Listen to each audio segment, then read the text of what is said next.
Afternoon. Today, I'm gonna go over the crucible through the critical lens of feminism. And for my thesis was that women still had power in society, even though they were actively suppressed. So for the background, so the book, the playwright, The Crucible was written in 1953 by Arthur Miller, which is very important in my opinion because during that time the life of women were very different from the lives of women today. This is because back then women were still greatly suppressed compared to today, where women have a lot more freedoms. For example, now they can work jobs, well, when back then they couldn't. And the reason for this is because women were not seen as equal as men.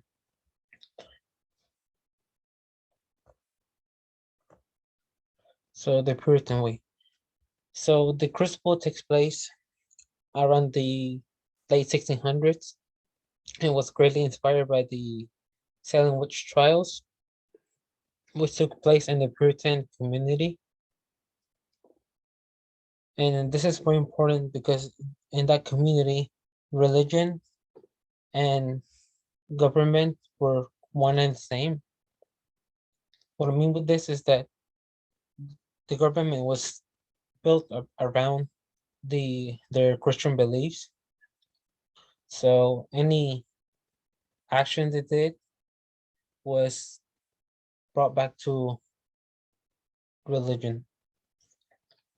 And this is important because in their society, women didn't really have power per se, but here they could easily use religion to influence the government side of things to have their own ways.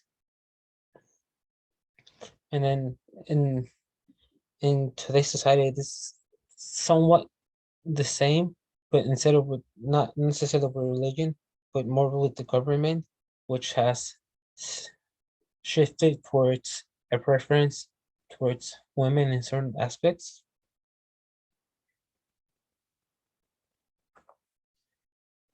So women's life. So for many generations, women have been seen as inferior to men, which is why they had to be home all day.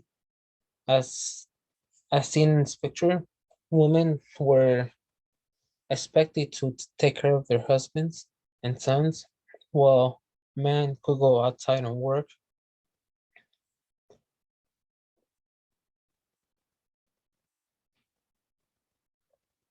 So the taste of freedom.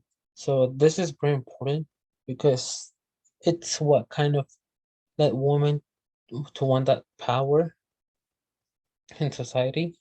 So in today's society, women kind of first experienced the taste of freedom during World War II when men left their homes to go to war and then left women by themselves, which pretty much left them in charge.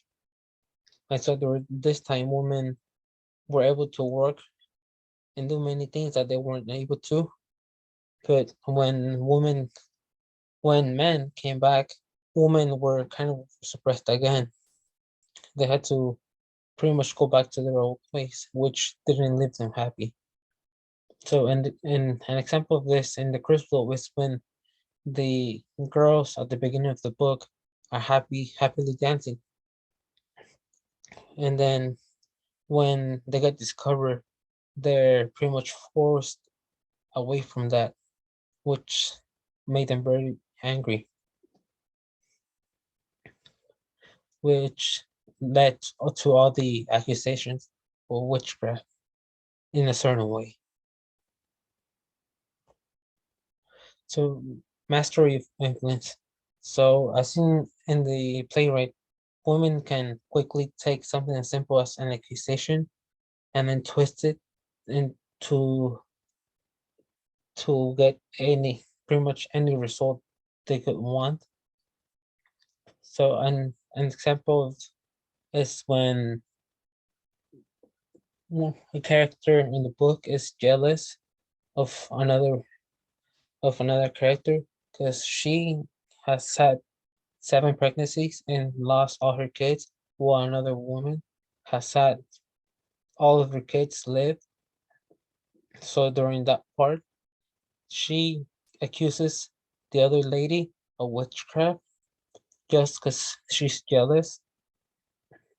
And then because of that religious aspect of their society, she gets that she pretty much gets sentenced without a doubt. So in a way, that's how she used influence to have her own wish done. So in modern society, women can still kind of have that influence. For example, on an extreme case, a woman could some just say, "Oh, this guy did this to me," and then pretty much everyone around those two individuals would almost likely not question her, or at least at the beginning, and then lay all the weight and I guess angerness into that person, into that man, which would greatly impact their life as they would probably lose their job or and whatnot. So pretty much, I would say that yeah, women still have influence in society.